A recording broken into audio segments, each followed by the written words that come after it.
며칠 전에 저희 집에 중요한 기념일이 지나갔습니다. 무슨 날이었을까요? 저희 결혼 기념일이었어요.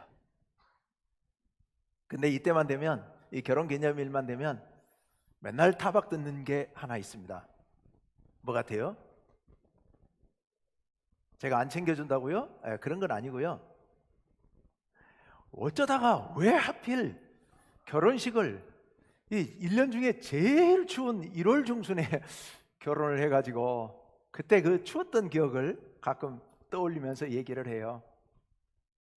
말은 그렇게 합니다만은 사실은 어쨌든 추웠던 어쨌든 간에 그 행복했던 그때 일을 떠올려 보는 거죠. 결혼식, 혼인 예식, 인생에 있어서 가장 행복한 날이지 않습니까? 그래서 결혼이 있으면 그 당사자들뿐만 아니라 온 가족들, 또 친지들, 아는 친구들 모두 같이 즐거워하고 축하하고 그러는 거 아니겠습니까? 지금 코로나 상황에서 가장 안타까운 것이 이 결혼의 기쁨이, 결혼의 행복이 제약을 받고 있고 위축되어 있다고 하는 게 너무 안타깝습니다. 저는 얘기했습니다마는 우리 청년들이 새로운 사람을 만나고 또 사귀고 결혼으로 가고 하는 것 자체가 여러 가지로 제약을 받다 보니까 그런 일들이 제대로 잘 되지를 않는 것 같아서 그것 또한 대단히 안타깝습니다. 어서 상황이 좋아져서 행복한 결혼식을 좀 많이 봤으면 좋겠다, 이런 생각하게 됩니다. 오늘 본문 말씀에도 보면은 바로 이 혼인 예식 나오고 있습니다. 갈릴리 가나라고 하는 동네에서 혼인 예식이 있었는데 아마 예수님의 가문과 연결이 되어 있는 가문 같습니다. 예수님의 어머니 마리아는 좀 일찍부터 가서 그 집에 가서 결혼 예식을 하는 일들을 돕고 있었고, 예수님과 그 몇 명의 제자들도 초대를 받아서 그 결혼 예식에 참여하게 됐습니다. 그런데 예수님의 어머니 마리아가 예수님을 찾아와서 그 예식장에서 그 혼인 예식을 하는 그 집에서 얘기를 합니다. 포도주가 떨어졌다고요. 포도주가 떨어졌노라고 얘기를 하는 겁니다. 과거 이제 우리나라에서도 그랬습니다. 제가 어렸을 때도 그 가정에서 하는 전통 혼례 제가 한 4-5번 본 것 같아요. 온 동네 잔치였죠. 온 동네 사람 다 모여가지고 한 3일은 잔치를 했던 것 같아요. 뭐 준비한다고 하루 하고 뭐 또 결혼식 진행하고 또 그 다음 날도 뭐 또 하고 뭐 이래가지고 이렇게 한 3일 정도는 잔치를 했던 것 같은데, 어린아이부터 어른까지 온 동네 사람 다 모여가지고 함께 식사도 하고 또 같이 뭐 즐기고 축하하고 준비하고 뭐 그렇게 지냈던 것 같습니다.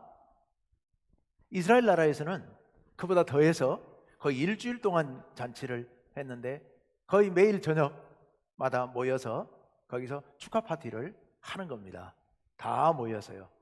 함께 식사하고 함께 포도주를 마시고 그러는데, 문제는 그 이스라엘 나라에서 가장 중요한 혼인 예식의 음식 중에 하나인 포도주가 떨어져 버린 겁니다.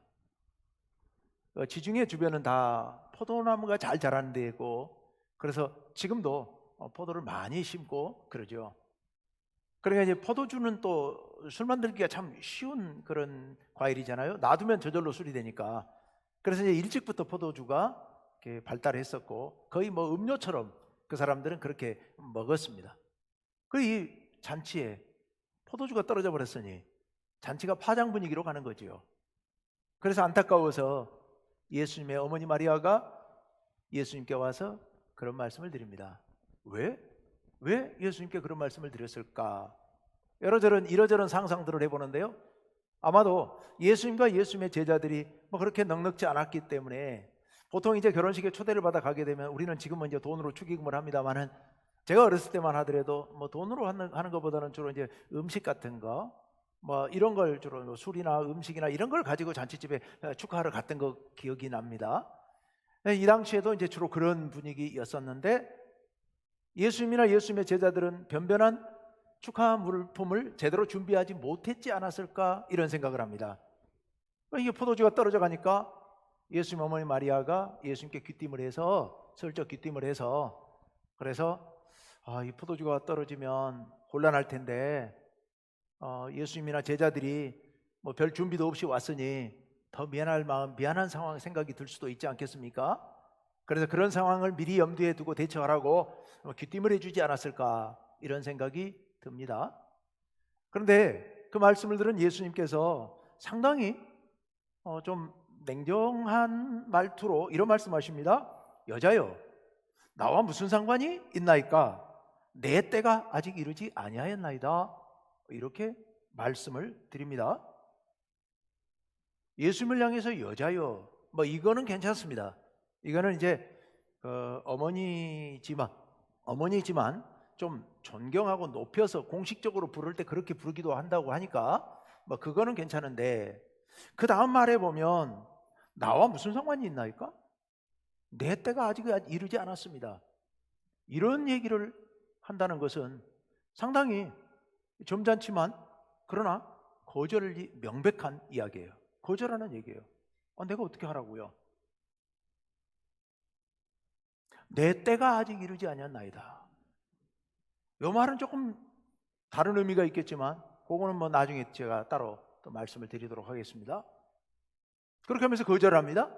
또 마리아가 주변에 있는 하인들을 가리키면서 하인들에게 무슨 명령을 하든 다 들으십시오, 들어줘라 라고 하인들에게 부탁을 하게 되죠.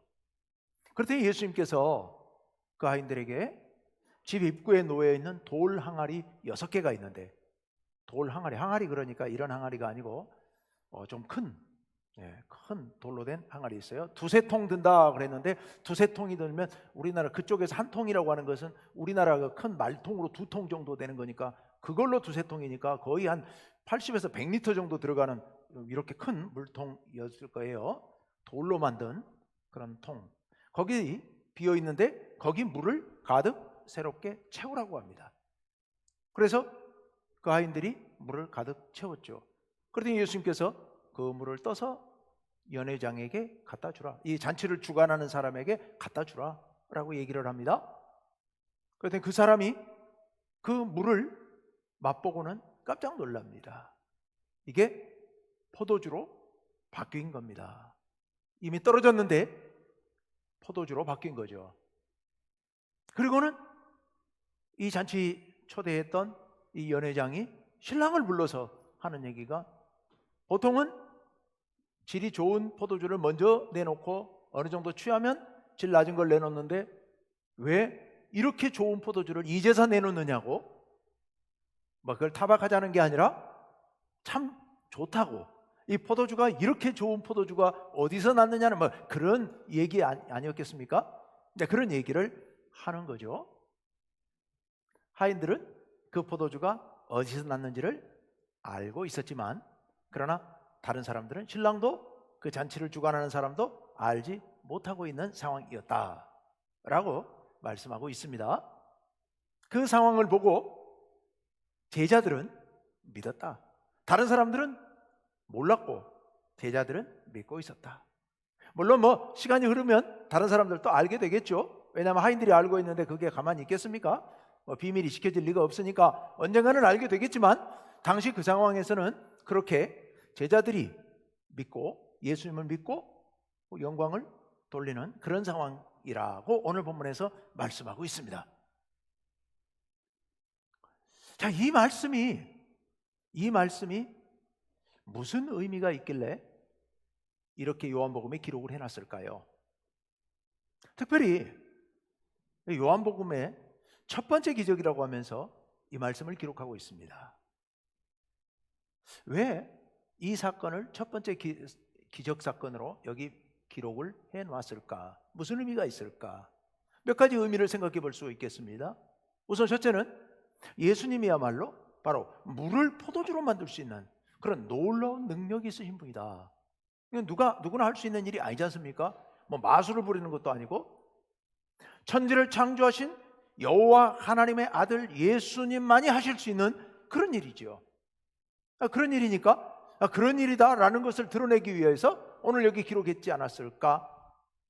근데 하지만 당시 상황을 보면 그 상황으로 인해서 아, 이분이 정말 놀라운 능력 있는 분이구나 라고 깨달은 것은 몇 명 제자들밖에 안 되거든요. 만약 그런 의도였더라면 많은 사람들이 알게 되고 많은 사람들이 깜짝 놀라게 되고 그래서 예수님을 따르게 되고 뭐 이래야 되는데, 이 사건으로 인해서 예수님을 추가로 더 따른 제자가 있었다? 뭐 이런 얘기는 없거든요. 그러니까 그 의미가 없는 건 아니지만 그렇게 중요한 이야기는 아니라는 얘기예요. 두 번째로, 포도주가 갑자기 떨어져가지고 곤경에 처하게 된 신랑과 그 집안 사람들, 그들의 그 곤경, 그 어려움을 예수님께서 아시고 그 어려움을 해결해 주셨다. 예수님께서는 이렇게 갑자기 어려움에 처한 사람들, 곤란에 처한 사람들을 자주 도와주셨으니까, 그러니까 예수님께서 그렇게 곤경에 처한 사람들을 도와주셨을 것이다, 그런 의미가 있는 일이다 라고 생각할 수도 있겠습니다만은, 그건 역시도 그것 때문에 이 말씀을 여기다가 첫 번째 기적으로 기록한 것 같지는 않습니다.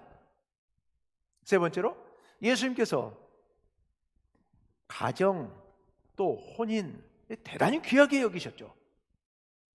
남자와 여자가 만나서 한 가정을 이루고 그 가정을 통하여서 서로 사랑하고 행복을 나누는 것, 하나님께서는 굉장히 고귀하게 여기셨습니다. 그래서 예수님께서는 이 혼인잔치를 너무 소중하게 여기셔서 이렇게 부족한 부분을 채워주시고 하셨다, 이걸 강조하려고 하셨을까? 그런 것 같지도 않습니다. 물론 그런 의미가 없는 건 아니지만 그게 그렇게 중요한 의미는 아니라고 생각이 듭니다. 요한복음 21장에 보면 이런 말씀이 있습니다. 21장 30절 31절 말씀 한번 띄워주십시오. 요한복음 20장 30절 31절, 예수께서 제자들 앞에서 이 책에 기록되지 아니한 다른 표적도 많이 행하셨으나 했어요. 여기 이 책은 요한복음이에요. 요한복음 안에 이 책에 기록하지 아니한 다른 표적도 많이 행하셨다요. 그런데 오직 이것을 기록하면, 요한복음 안에 기록되어 있는 표적들, 그것들을 기록하면 너희로 예수께서 하나님의 아들 그리스도이심을 믿게 하려 하며, 이 표적 사건을 통하여 예수 그리스도가 하나님의 아들이시라는 것을, 구세주라는 사실을 믿게 하기 위함이고, 또 너희로 믿고 그 이름을 힘입어 생명을 얻게 하려 함이니라. 우리가 믿고 구원받고 참 생명을 누리도록 하시기 위해서 이렇게 기록했노라 라고 말씀하고 있습니다. 자, 그런데요, 많은 표적 중에 이 책에 이것을 기록하면 했는데요, 자, 이것이 무엇을 말하느냐? 요한복음 안에는 많은 말씀이 있지만 표적 사건은 딱 7가지만 있습니다. 마가복음이나 마태나 누가복음에는 많은 말씀이 기록되어 있어요. 수십 개의 사건들이 기록되어 있는데 요한복음에는 그런 대부분의 사건은 기록되어 있지 않고 딱 7가지 사건만 기록이 되어 있습니다. 그리고 오늘 이 사건은 다른 복음서에는 기록되어 있지 않습니다. 중요하지 않다고 생각해서 안 적었겠죠. 그런데 요한복음의 7가지 사건을 기록하면서 이 사건의 목적, 이 사건을 기록한 목적이 우리로 믿고 참 생명을 누리도록 하기 위해서 기록하고 있다라고 얘기하고 있고, 그 중에 첫 번째로 기록한 사건이 오늘 이 사건이라는 얘기입니다. 그렇기 때문에 요한복음을 기록한 요한은 이 사건에 대단히 중요한 의미를 부여하고 있어서 오늘 여기에 기록하고 있다고 생각해야 됩니다. 그 의미는 요한이 부여한 의미라기보다는 예수님께서 그 일을 행하실 때 이미 그 사건 속에 내포되어 있는 의미를 요한이 이렇게 중요하게 여겨서 기록한 것이죠. 그렇다면 이 사건 안에 어떤 중요한 의미가 숨겨 있기에 이렇게 요한복음에 딱 제한된 7가지 사건 중에 첫 번째 사건으로 기록하고 있을까? 요한복음의 문맥에서, 맥락 속에서 오늘 그 의미를 한번 찾아볼 필요가 있겠습니다. 성경 공부 시간이 아니니까 제가 가볍게 간단하게 말씀을 드리죠. 오늘 이 사건, 갈릴리 가나의 혼인잔치에서 물을 포도주로 바꾸신 이 사건 바로 다음에 보면 예수님께서 예루살렘에 올라가서 성전을 청결하게 하신 사건이 기록되어 있습니다. 여러분 아시겠습니다만은 그 사건은 예수님 사역 말미에 이루어진 사건입니다. 예수님께서 십자가에 돌아가시기 며칠 전에 마지막으로 6월절 예루살렘에 올라가서 행하신 일이 성전을 청결하게 하신 사건입니다. 요한복음은 그 순서 중요하게 여기지 않고 그 맥락에 따라서, 문맥에 따라서 기록을 했기 때문에 이 마지막 사건을 앞으로 끌어당겨서 두 번째 사건으로 기록을 하고 있습니다. 성전을 청결하게 하십니다. 성전 안에 있는 장사꾼들을, 장사하는 사람들을 쫓아내셨죠. 사람들이 와 질문합니다. 당신이 뭔데 그런 일을 합니까? 당신이 그런 일을 할 수 있는 권위가 있다는 것을 표적으로 보여주십시오라고 얘기하죠. 그랬더니 예수님께서 그들을 향해서 이렇게 말씀하십니다. 이 성전을 헐어버리라. 내가 3일 만에 다시 짓겠다라고 말씀하세요. 당시 이스라엘 사람들, 유대인들이 신앙의 아주 중요한 상징으로 여기던 예루살렘 성전, 헤롯 대왕이 무려 46년에 걸쳐서 아름답게 지은 이 성전을 헐어버리라. 내가 3일 만에 다시 짓겠다라고 말씀하십니다. 그리고 바로 다음 장 3장에 가서 보면 니고데모 얘기가 나오는데, 이스라엘의 유대의 지도자 중에 한 명이었던 니고데모가 예수님을 찾아옵니다. 영생을 얻으려면 어떻게 해야 됩니까? 예수님께서 거듭나야 된다고 말씀하십니다. 엄마 뱃속에서 태어난 이 육신 가지고는 안 되고 물과 성령으로 새롭게 태어나지 않으면 안 된다라고 말씀하세요. 그리고 4장으로 넘어갑니다. 예수님께서 사마리아 수가성을 여행하다가 수가성 여인을 우물가에서 만나게 되지요. 그리고 대화를 나누게 됩니다. 그 대화의 결론, 예배에 대한 말씀인데, 예배를 어디서 드리는 게 맞습니까? 예루살렘입니까? 아니면 이곳 사마리아입니까? 사마리아에 있는 산입니까? 라고 묻자 예수님께서 이렇게 말씀하십니다. 이 산에서도 말고 예루살렘에서도 말고 너희가 아버지께 예배할 때가 온다라고 4장 결론으로 말씀을 하십니다. 이스라엘 백성들이, 밑에 예루살렘 사람들은 전부 다, 이스라엘 백성들은 전부 다 예루살렘에 있는 그 성전에서 예배 드려야 된다고 얘기하고 있고, 사마리아 사람들은 사마리아 산에서 예배 드려야 된다고 얘기하고 있는데, 그 중요한 것을 예수님께서는 다 아니다, 다 아니고 아버지께 예배할 때가 온다라고 말씀하십니다. 5장으로 넘어가서 보면 예수님께서요, 베데스다 연못가에 38년 된 병자를 고쳐주시는데 그날이 하필 안식일이었어요. 왜 안식일 날 고쳐줍니까? 라고 얘기했더니 예수님께서 아버지께서 일하시니, 지금까지 일하시니 나도 일한다 라고 말씀하세요. 안식일에도 아버지께서 일하시니 나도 일한다. 안식일에 무슨 일을 하시는? 생명을 살리는 일을 한다 라는 말씀입니다. 아버지께서 생명을 살리는 일을 하니 나도 생명을 살리는 일을 한다. 자, 지금까지 제가 말씀드린 내용들을 다시 한번 종합해 봅시다. 예루살렘 이스라엘 백성들이 그토록 소중하게 여겼던 예루살렘 성전 제사, 예수님께서는 그것을 헐어버리라고 말씀하십니다. 내가 3일 만에 다시 세우겠다고 말씀하십니다. 니고데모를 통하여서 말씀하십니다. 엄마 뱃속에서 태어난 우리 육신이 아니라 물과 성령으로 새롭게 태어나야 된다고 말씀하십니다. 사마리아 성에서 사마리아 수가성 여인에게 말씀합니다. 예루살렘에서 사마리아 산에서 드리는 예배가 아니라 하나님 아버지께 드리는 온전한 예배로 예배가 새로워져야 된다고 말씀하십니다. 5장에 가서 이스라엘 백성들의 그 안식일법에 대해서 예수님께서 다시 말씀하십니다. 안식일에 그동안에 아무것도 해서는 안 된다고 생각했었는데 예수님께서는 안식일에 아버지께서도 일하시고 나도 일한다, 생명을 살리는 일을 해야 한다라고 말씀하십니다. 안식일법을 새롭게 바꿔 가십니다. 이 모든 일의 공통점이 뭡니까? 옛 것을 깨뜨리시고 새로운 질서를 세워가시는 예수님의 사역입니다.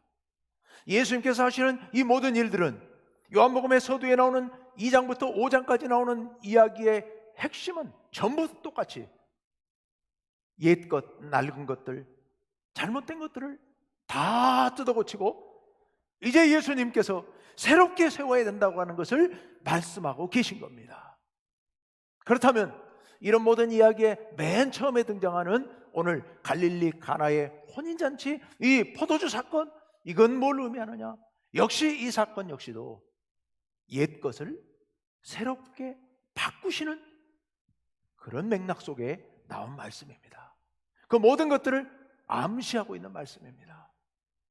그러면 오늘 이 갈릴리 가나의 물을 포도주로 바꾸는 이 역사에서 옛 것은 뭐고 새 것은 뭘까? 물이 포도주로 바뀐 그 그릇이 아까 뭐였죠? 돌 항아리였어요. 돌 항아리. 근데 그 돌 항아리를 왜 거기 뒀느냐? 유대인의 결례를 따라 두세 통 드는 항아리가 거기 있었다라고 말씀하고 있습니다.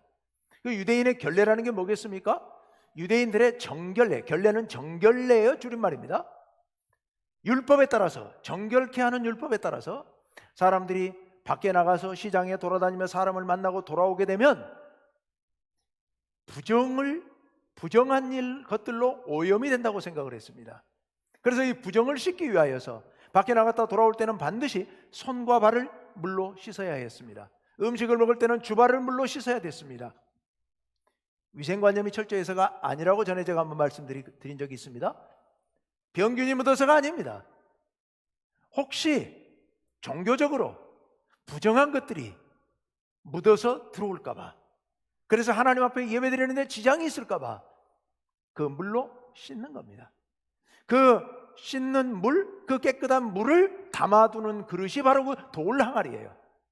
질그릇에 담지 않습니다. 왜? 그들은 질그릇은 부정하다고 생각했기 때문이에요. 그래서 어려운 돌 항아리에다가 물을 담게 되어 있습니다. 그 물은 반드시. 그러니 그 돌 항아리에 담겨 있었던 물은 뭘 의미하느냐? 유대인의 율법을 의미하는 겁니다. 그 물로 손을 씻고 발을 씻어야, 그리고 주발을 씻어야 정결케 되는 겁니다. 즉 의롭게 되는 겁니다. 하나님 앞에 나아가게 될 의를 얻게 되는 겁니다. 율법을 통하여서 의롭게 되는 것을 의미하는 겁니다. 율법을 지킴으로 인하여, 손을 씻고 발을 씻음으로 인하여, 그릇을 씻음으로 인하여, 씻는 행위를 통하여 의롭게 된다는 것을 말하고 있습니다. 우리의 어떤 행위를 통하여 의롭게 되는 것, 그것을 가리키는 게 이 돌 항아리의 물입니다.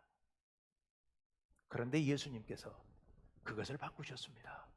뭘로요? 물이 포도주가 되게 하신 겁니다. 물이 포도주가 되게 하셨어요. 여러분, 포도주가 뭡니까? 우리 교회 안에서 포도주 하면 뭐가 생각나세요? 성찬의 포도주가 생각이 나시죠? 성찬의 포도주. 이 성찬의 포도주는 뭘 상징합니까? 예수님의 십자가에서 흘리신 보혈을 상징하죠. 그 십자가의 보혈을 우리가 왜 먹고 마십니까? 우리는 그 예수님의 십자가의 보혈을 통하여 우리가 의롭게 되고 우리가 정결하게 되어서 하나님의 자녀가 되는 겁니다. 우리의 죄가 씻음받고 우리가 깨끗하게 되어 하나님의 자녀가 되는 것을 의미하죠. 유대인들은 무슨 생각을 했어요? 어떻게 의롭게 돼요? 그 돌 항아리에 물로 손발을 씻음으로 의롭게 된다고 생각을 했습니다. 그런데 예수님께서는 어떻게 바꾸셔요? 포도주를, 즉 예수님께서 십자가에 흘리신 그 보혈을 우리가 믿고 받아들임으로 인하여, 즉 그 성찬의 포도주를 마심으로 인하여 우리가 의롭게 되고 하나님 앞에 정결케 되고 하나님의 구원을 받게 되고 하나님의 자녀가 되고, 그래서 영원한 생명을 누리게 되는 겁니다. 아까 요한복음 20장 30절 31절에 있는 말씀처럼 그 복음을 믿고 그리고 우리가 참된 생명, 영원한 생명을 누리게 하기 위해서 요한복음을 기록했다고 말씀하고 있는데, 바로 오늘 이 갈릴리 가나의 혼인잔치의 이 포도주 사건이 정확하게 그것을 말씀하고 있는 겁니다. 물론 예수님께서 마리아가 와서 포도주가 떨어졌습니다 라고 얘기했더니 예수님 아까 뭐라고 답변하셨어요? 나와 무슨 상관이 있나이까? 그 다음에 내 때가 아직 이르지 아니하였나이다 라고 얘기했습니다. 그 때가 뭘 가리킬까요? 바로 십자가와 부활 사건을 가리키고 있는 겁니다. 아직 그 때가 이르지 않았습니다 라고 말씀하고 있습니다. 그렇기 때문에 지금 예수님께서 보혈을 흘려서 이 백성들을 구원할 수는 없지만 때가 아직 이르지 않았으니까요. 하지만 이 물이 포도주로 바뀌는 이 역사를 통하여 예수님의 앞으로 일어날 사역을 가르쳐주고 있습니다. 암시하고 계시는 겁니다. 미리 맛보여 주시는 겁니다. 미리 맛보여 주시는 거예요. 예수님께서는 율법을 통해서 의롭게 되는 이 원리를 예수님의 십자가의 보혈로 의롭게 되고 구원받는 원리로 바꾸셨습니다. 물이 포도주로 바뀌듯이 예수님께서는 그렇게 우리가 영생을 얻는 길을 완전히 바꾸셨습니다. 예수님의 사역은요, 예수님의 삶은요, 이렇게 변혁의 사역입니다. 물을 포도주로 바꾸는 변혁의 사역입니다. 우리 인간의 율법적인 행동을 통하여 구원받는 그런 구약의 원리를 예수님의 십자가의 보혈을 믿고 받아들임으로 구원받는 영생을 누리는 원리로 변혁시키는 변혁의 역사를 오늘 여기서 포도주를 통하여 우리에게 보여주신 겁니다. 예수님의 삶은 변혁의 삶이었고 예수님의 사역이 변혁의 삶이었습니다. 그래서 죽어가는 우리의 삶을 생명을 향한 삶으로 바꿔주신 겁니다. 모든 사람들이 나만을 위해서 살아가던 사람들의 삶을 그렇게 살아서는 안 되고 예수님처럼 다른 사람을 위하여, 하나님을 위하여 살아가야만 살 수 있다고 우리에게 가르쳐 주십니다. 우리의 삶을 변혁시키라고 말씀해주고 계시는 겁니다. 모든 사람이 높아지려고 하고, 모든 사람이 더 많이 가지려고 하고, 모든 사람이 존중받으려고 하고, 모든 사람이 섬김받으려고 할 때 예수님께서는 그렇게 살아서는 안 되고, 예수님의 십자가의 삶처럼 모든 사람이 낮아져야 되고, 모든 사람이 다른 사람을 섬겨야 되고, 모든 사람이 더 가난해져야 되고, 더 치욕을 당해야 된다고 예수님께서 말씀하고 계시는 겁니다. 그렇게 살아갈 때, 그렇게 우리 삶을 변혁시켜 갈 때 우리의 삶을 통하여서 이 세상이 변화되고 이 세상이 하나님 나라로 변화된다고 예수님께서 말씀해주고 계시는 겁니다. 그런 변혁의 삶을 오늘 이 포도주 사건을 통하여 우리에게 암시해주고 계시는 겁니다. 우리는 기적의 포도주를 맛본 사람들입니다. 그렇죠? 우리가 예수님을 믿고 성찬의 포도주를 마시는 사람들은 기적의 포도주를 맛본 사람들입니다. 그래서 우리 구약의 율법 하나하나에 목매에 달고 살지 않지 않습니까? 이제는 우리는 예수님의 십자가의 보혈을 믿으면서 그 은혜로 살아가고 있지 않습니까? 우리는 이미 기적을 맛본 사람들입니다. 그래서 우리는 구원받은 사람들입니다. 그렇다면 우리의 삶은 어떠해야 될까요?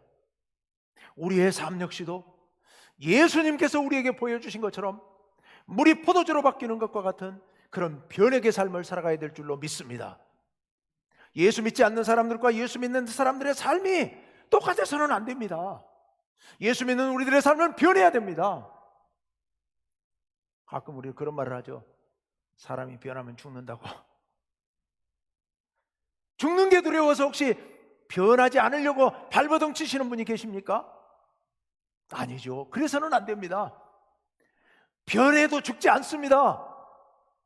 변해야 삽니다. 변해야 우리가 참 생명을 누리며 살 수 있고, 변해야 영원히 살 수 있는 겁니다. 우리 변합시다. 우리 변해야 됩니다. 우리는 기적의 포도주를 맛본 사람들입니다. 우리 정말 기적의 포도주를 맛본 사람들처럼 물이 변하여 포도주가 되는 역사를 체험한 사람들로서 우리의 삶을 변화시킵시다. 예수 안 믿는 사람들처럼 똑같이 돈에 목매달고 살고, 내 명예에 목매달고 살고, 내가 높아지는 데 목매달고 살고, 내가 잘 되는 데 목매달고 살고, 그렇게 살지 맙시다. 우리 예수님처럼 우리의 삶을 변화시켜서 내가 낮아지고, 내가 섬기고, 내가 버리고, 내가 희생하면서 나를 위해서가 아니라 이웃을 위해서, 나를 위해서가 아니라 하나님을 위해서 그렇게 살아가야 합니다. 그렇게 살아갈 때 이 세상은 하나님의 나라로 변화될 줄로 믿습니다.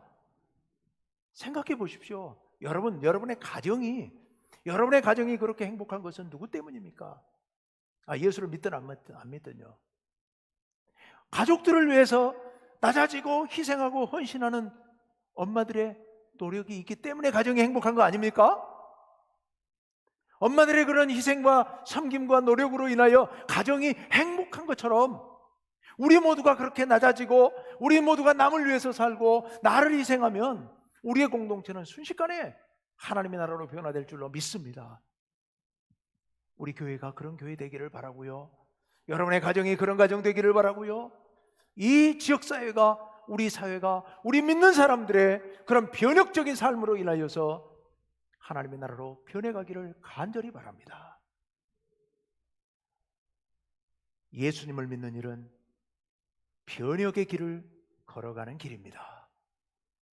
물이 변하여 포도주가 된 것처럼 그렇게 놀라운 변화를 날마다 체험하고 날마다 이루어 가시는 우리 성도님들 되시기를 간절히 바랍니다. 함께 기도합시다. 하나님 아버지,